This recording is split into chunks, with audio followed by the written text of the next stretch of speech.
पाटील यांनी ट्विट करत शिवसेना शिंदे गटाचे माजी महापौर नरेश म्हस्के यांनी राष्ट्रवादी काँग्रेस शरदचंद्र पवार पक्षाचे आमदार रोहित पवार आणि माजी मंत्री राजेश टोपे हे तुझे सूत्रधार आहेत असा आरोप करत तू तुतारीच्या तालावर नाचू नकोस, तसंच काय रे मनोज भाऊ, तुला नक्की काय हवं आहे, सगळं झालं मनासारखं तरी कसली खवखो आहे असा सवाल उपस्थित करत कुणाच्या तरी हातचं बाहुलं होऊ नकोस असं भावनिक आवाहन म्हस्के यांनी केले.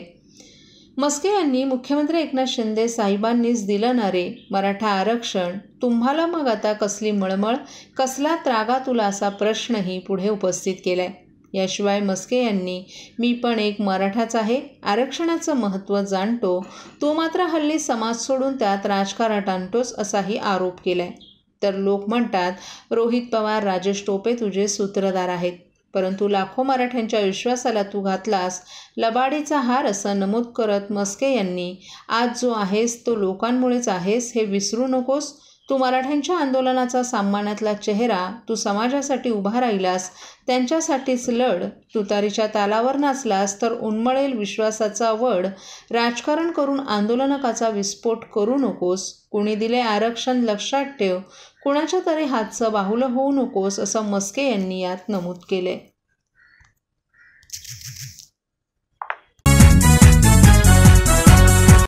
1 जानेवारी ते 15 जानेवारी 2024 या कालावधीमध्ये मालमत्ता करावरील 75% व्याज माफ.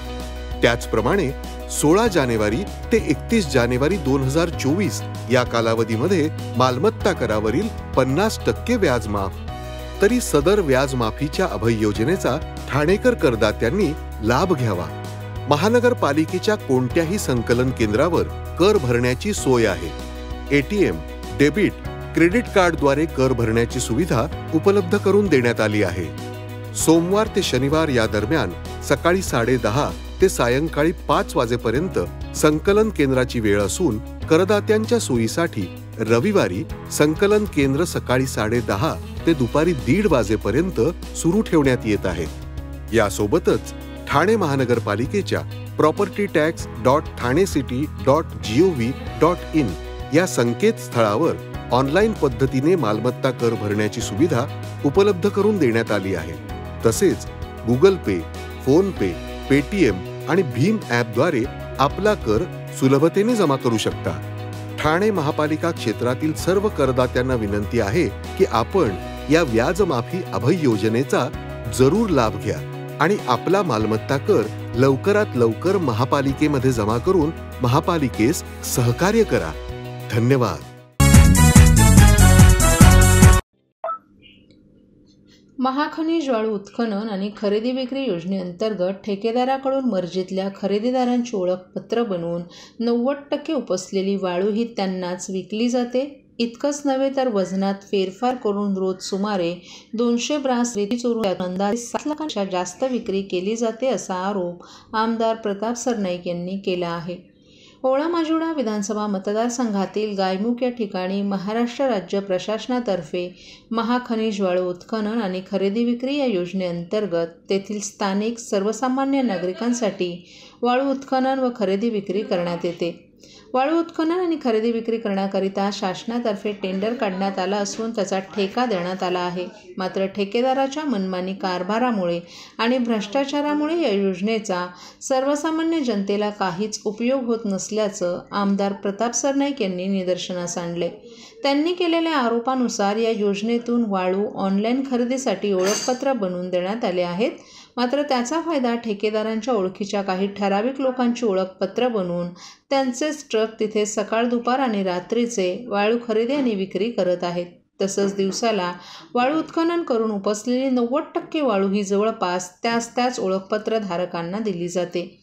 स्वतः ठेकेदार देखील घोडबंदर गाव येथे रेती संचय करत असून या योजनेचा फायदा फक्त ठेकेदाराच्या ओळखीच्या ठराविक मंडळींना देऊन आर्थिक स्वार्थ साधण्यासाठी या योजनेचा उपयोग करत असल्याचा आरोप प्रताप सरनाईक यांनी केलाय.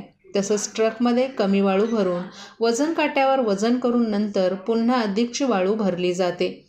नंतर वजन न करता ट्रक सोडले जातात. म्हणजेच आधी कमी भावात मिळत असलेली वाळू अजून कमी भावामध्ये जास्त प्रमाणात लाटली जात असून रोज जवळपास 200 ब्रास रेती चोरून त्यातून अंदाजे 7 लाखांपेक्षा जास्त विक्री केली जाते, असं सरनाईक यांचं म्हणणं आहे.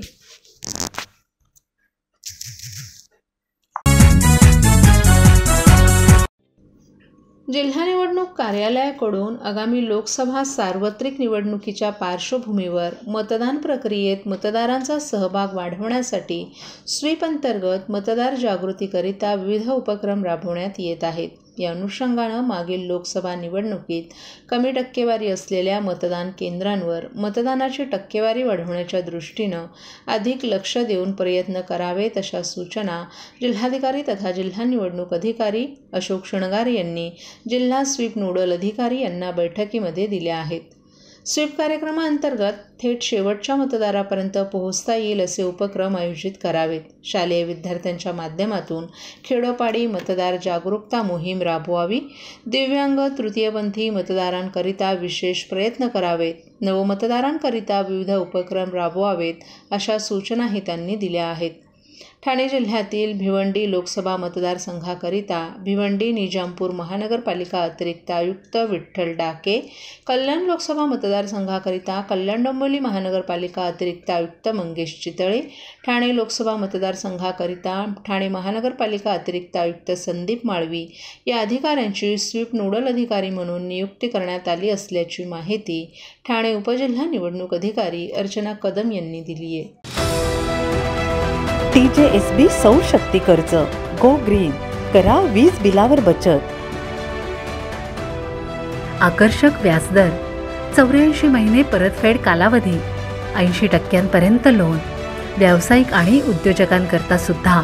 अधिक माहितीसाठी तुमच्या जवळच्या शाखेला भेट द्या किंवा संपर्क साधा.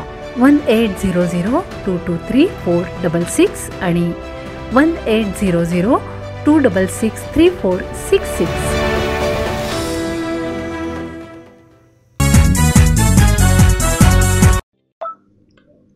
पडघा येथील राहुरी गावातील आदिवासी जमिनी बळकावून त्यावर उभारण्यात आलेली 23 पैकी 17 बांधकामं भिवंडी तहसीलदारांनी काल जमीनदोस्त केली आहेत. या बांधकामांबाबत श्रमजीवी संघटनेनं केलेल्या तक्रारींवर तात्काळ कारवाई करण्याचे आदेश उपमुख्यमंत्री देवेंद्र फडणवीस यांनी दिले होते. त्यांच्या आदेशानंतर ही कारवाई करण्यात आली असून अतिक्रमणमुक्त झालेल्या जमिनी पुन्हा मूळ आदिवासींच्या ताब्यात देण्यात आल्या आहेत. ठाणे जिल्ह्यातील भिवंडी तालुक्यातील पडघा भागात राहुरी गाव आहे. या गावातील भूमिहीन आणि शेतमजूर अशा 23 आदिवासींना शासनानं 1978 जमिनींचं वाटप केलं होतं. या जागेचं एकूण क्षेत्रफळ 80 एकरच्या आसपास आहे. या जमिनी मुंबई नाशिक महामार्गावरील पडघ्यापासून 3 किलोमीटर अंतरावर असून या जागेमधून कुंभेरी नदी वाहते. आदिवासींच्या अज्ञान गरिबीचा फायदा घेऊन थोडीफार रक्कम देऊन आणि दहशतीच्या मार्गानं भूमाफियांनी या जमिनी बळकावून त्यांची फसवणूक केली होती. या जागेवर शेतघरं, कुक्कुटपालन, शेळीपालन, राईस मिल, निवासी चाळी आणि मत्स्यशेतीसाठी तलावांची बांधणी करण्यात आली होती. याबाबत 17 आदिवासींनी राज्यस्तरीय आदिवासी विकास आढावा समितीचे अध्यक्ष विवेक पंडित यांची प्रत्यक्ष भेट घेऊन त्यांच्यापुढे व्यथा मांडल्या होत्या. त्यानंतर समितीचे अध्यक्ष पंडित यांनी गावांमध्ये भेट देऊन जागेची प्रत्यक्ष पाहणी केली होती.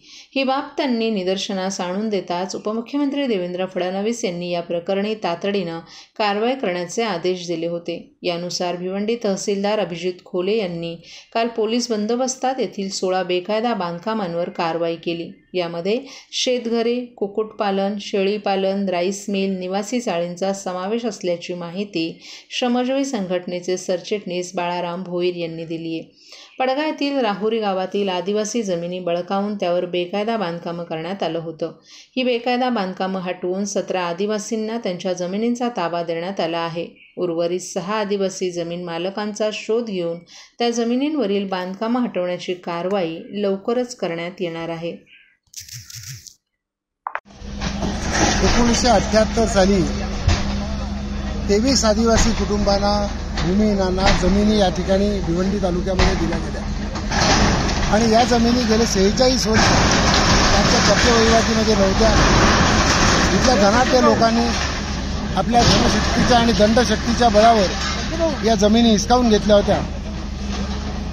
माननीय उपमुख्यमंत्री देवेंद्र फडणवीस यांनी घेतलेल्या अतिशय कार्यक्षम कारवाईमुळे, निर्णयामुळे आज या ठिकाणी कारवाई होते आहे. 17 कुटुंबांना त्यांच्या जमिनी परत मिळत आहेत आणि आज ही सर्व कुटुंब आनंदी आहेत. हा देशामधला आदिवासींच्या जमिनीवरचा हक्क त्यांना मिळवून देणारी ही सर्वात मोठी कारवाई आहे आणि म्हणून या कारवाईसाठी या ठिकाणचे आदिवासी देवेंद्र फडणवीस यांचे ऋणी आहेत.